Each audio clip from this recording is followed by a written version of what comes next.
Welcome to Global Bible Reading. Reading from the English version for the deaf. The book of 1 Samuel, chapter 28. Later the Philistines gathered their armies to fight against Israel. Achish said to David, "Do you understand that you and your men must go with me to fight against Israel?" David answered, "Certainly. Then you can see for yourself what I can do." Achish said, "Fine, I will make you my bodyguard. You will protect me forever." Samuel died. All the Israel showed their sadness about Samuel's death. They buried Samuel in Ramah, his hometown. Earlier, Saul had forced to the mediums and fortune tellers to leave Israel. The Philistines prepared for war. They came to Shunem and made their camp at that place. Saul gathered all the Israelites and made his camp at Gilboa. Saul saw the Philistine army, and he was scared, his heart pounded with fear. Saul prayed to the Lord, but the Lord did not answer him. God did not talk to Saul in dreams. God did not use the Urim to give him an answer. And God did not use prophets to speak to Saul. Finally, Saul said to his officers, "Find me a woman who is a medium.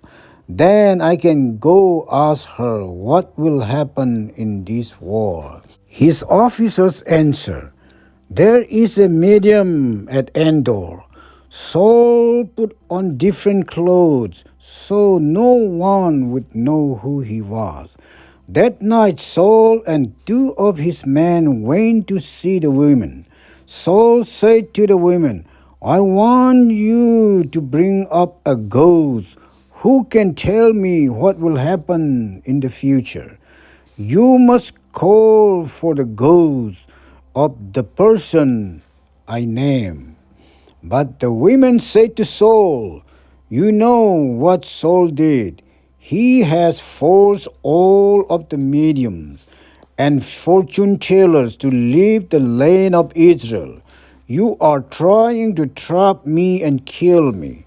Saul used the Lord's name to make a promise to the women. He said, "As surely as the Lord lives, you will not be punished for doing this."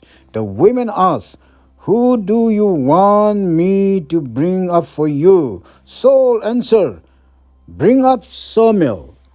And it happened. The women saw Samuel and screamed loudly. She said to Saul, "You tricked me. You are Saul." The king said to the women, "Don't be afraid. What do you see?" The women said, "I see a spirit coming up out of the ground." Saul asked, "What does he look like?" The women answered, "He looks like an old man wearing a special robe." Then Saul knew it was Samuel. Saul bowed down, his face touched the ground. Samuel said to Saul, "Why do you bother me? Why did you bring me up?" Saul answered, "I am in trouble. The Philistines have come to fight against me, and God left me. God won't answer me anymore. He won't use prophets or dreams to answer me. That's why I called you. I want you to tell me what to do." Samuel said, "The Lord left you. Now he is with your neighbor David. So why are you bothering me? The Lord used me to tell you what he would do. And now the Lord is doing what he said he would do. The Lord is pulling the kingdom from your hands, and he is giving the kingdom to one of your neighbors. That neighbor is David. You did not obey the Lord. You did not destroy the Amalekites and show them how angry the Lord was at them. That is why the Lord is doing this to you today. The Lord will let the Philistines defeat you and the army of Israel today. And tomorrow you and your sons will be here with me. Saul quickly fell to the ground and lay there. Saul was afraid because of the things Samuel said. Saul was also very weak because he did not eat any food all that day and night. The women came to Saul. She saw Saul was really scared. She said, "Look, I am your servant. I have obeyed you. I risked my life and did what you told me to do. Now, please listen to me. Let me give you some food you must eat. Then you will have enough strength to go on your way." But Saul refused. He said, "I won't eat." Saul's officers joined the women and begged him to eat. Finally, Saul listened to them. He got up from the ground and sat on the bed. The women had a fat calf at the house. She quickly killed the calf. She took some flour and pressed it with her hands. Then she baked some bread without yeast. The women put the food before Saul and his officers. Saul and his officers ate. Then that same night they got up and left. Chapter 29. The Philistines gathered all their soldiers at Aphek. The Israelites came by the spring of Jezreel. The Philistines' rulers were marching with their groups of 100 men and 1,000 men. David, his men, were marching at the back with Achish. The Philistine captains asked, "What are these Hebrews doing here?" Achish told the Philistine captains, "This is David." David was one of Saul's officers. "David has been with me for a long time. I found nothing wrong in David since the time he left Saul and came to me." But the Philistine captains were angry with Achish. They said, "Send David back. David must go back to the city you gave him. He can't go with us into battle. If he is here, then we will have an enemy in our own camp. He would please his king Saul by killing our own men." David is the same person the Israelites sing and dance about in this song. Saul has killed thousands of enemies, but David has killed tens of thousands. So Achish called David and said, "As sure as the Lord lives, you are loyal to me. I would be pleased to have you serve in my army. Since the day you came to me, I have found nothing wrong in you." Also the Philistine rulers think you are a good man. Go back in peace. Don't do anything against the Philistine rulers. David asked, "What have I done wrong? Have you found anything wrong with me since the day I came to you?" "No. Why wouldn't you let me go to fight the enemies of my lord the king?" Achish answered, "I believe that you are a good man.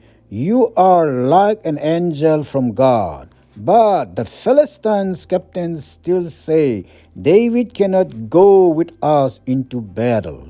Early in the morning, you and your men should go back to the city I gave you. Don't pay attention to the bad things the captains say about you. You are a good man, so leave as soon as the sun comes up." So David and his men got up early in the morning and went back to the country of the Philistines. And the Philistines went up to Jezreel. Chapter 30. On the third day, David and his men arrived at Ziklag. They saw that the Amalekites had attacked Ziklag. The Amalekites invaded the Negev area. They attacked Ziklag and burned the city. They took the women in Ziklag as prisoners. They took all the people, both young and old. They did not kill any of the people. They only took them away. When David and his men came to Ziklag, they found the city burning. Their wives, sons, and daughters were all gone. The Amalekites had taken them. David, the other men in his army, cried loudly until they were too weak to cry any more. The Amalekites had taken David's two wives, Ahinoam of Jezreel and Abigail, the widow of Nabal from Carmel. All the men in the army were sad and angry because their sons and daughters were taken as prisoners. The men were talking about killing David with stones. This made David very upset. But David found strength in the Lord his God.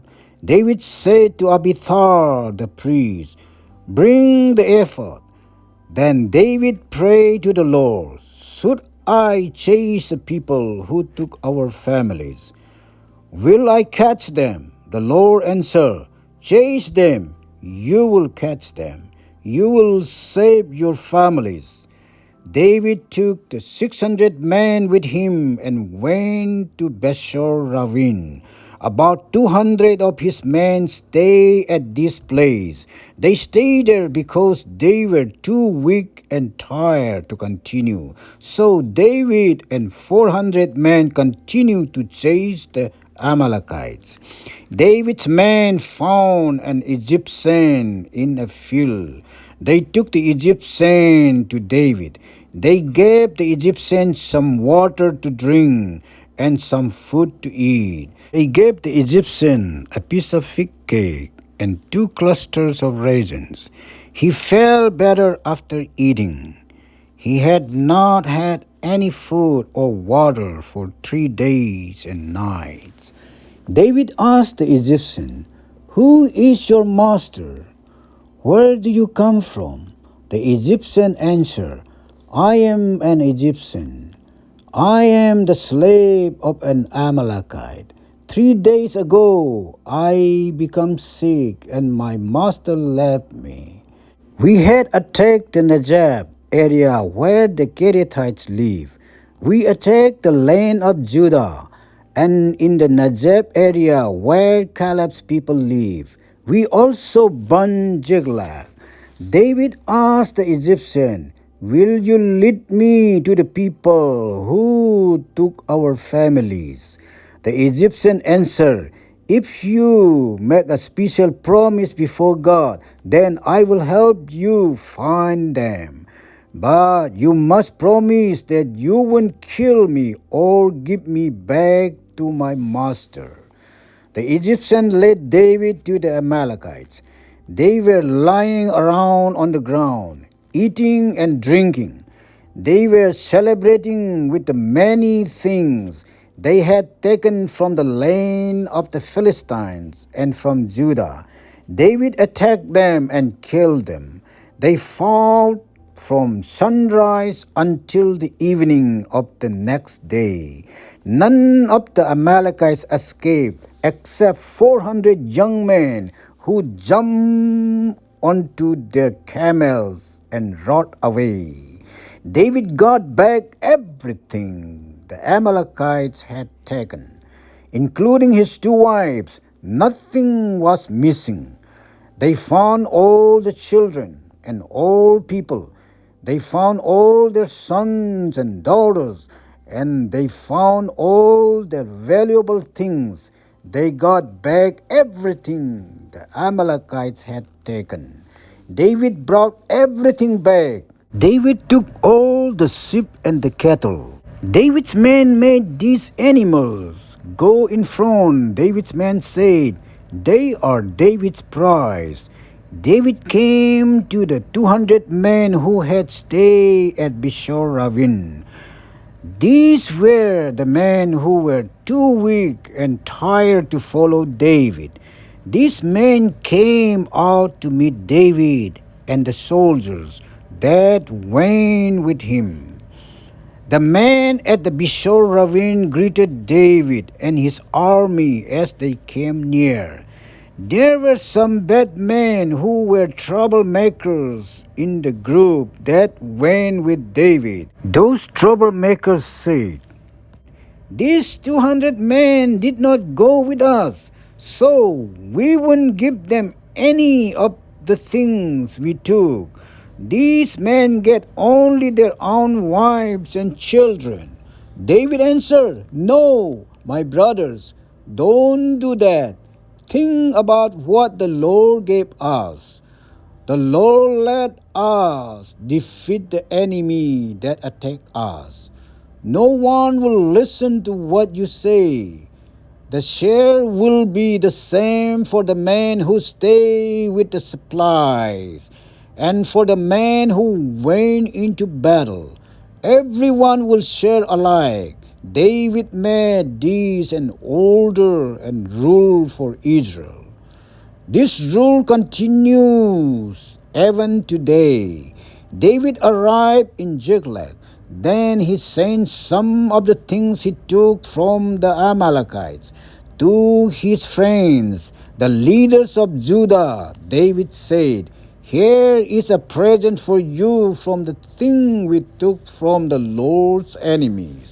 David sent some of those things from the Amalekites to the leaders of Bethel, Ramoth in the Najab, Jatir, Ariel, Shimoth, Astemah, Raquel, the cities of the Jerahmeelites, and the cities of the Kenites, Hormah, Bor Asan, Athaz, and Hebron.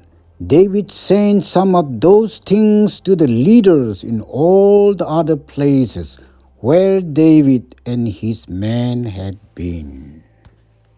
Chapter 31. The Philistines fought against Israel, and the Israelites ran away from the Philistines.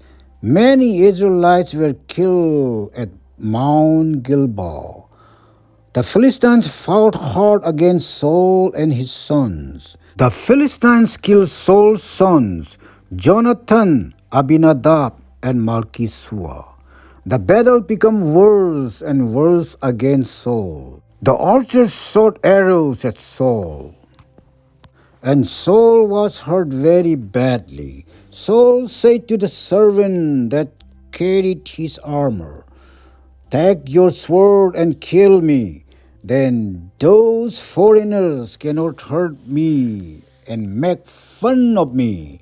But Saul's helper was scared and refused to kill him. So Saul took his own sword and killed himself. The helper saw that Saul was dead, so he used his own sword and killed himself. He died there with Saul. So Saul, his 3 sons, and the boy who carried his armor all died together that day. The Israelites that lived on the other side of the valley saw the Israelite army running away. They saw that Saul and his sons were dead. So those Israelites left their cities and ran away. Then the Philistines came and lived in those cities. The next day the Philistines went back to take things from the dead bodies. They found Saul and his 3 sons dead on Mount Gilboa. The Philistines cut off Saul's head and took his armor. They carried the news to the Philistine people and the people of their idols. They put Saul's armor in the temple of Ashtoreth. The Philistines also hung Saul's body on the wall of Bethshan. The people living in Jabesh Gil heard about the things that the Philistines did to Saul. So all the soldiers of Jabez went to Bethshan. They marched all night. Then they took Saul's body off the wall of Bethshan. They also took down the bodies of Saul's sons. Then they took those bodies to Jabez. There the people of Jabez burned the bodies of Saul and his 3 sons. Then these people took the bones of Saul and his 3 sons and buried them under the big tree in Jabez. Then the people of Jabez saw their sadness. They did not eat for 7 days.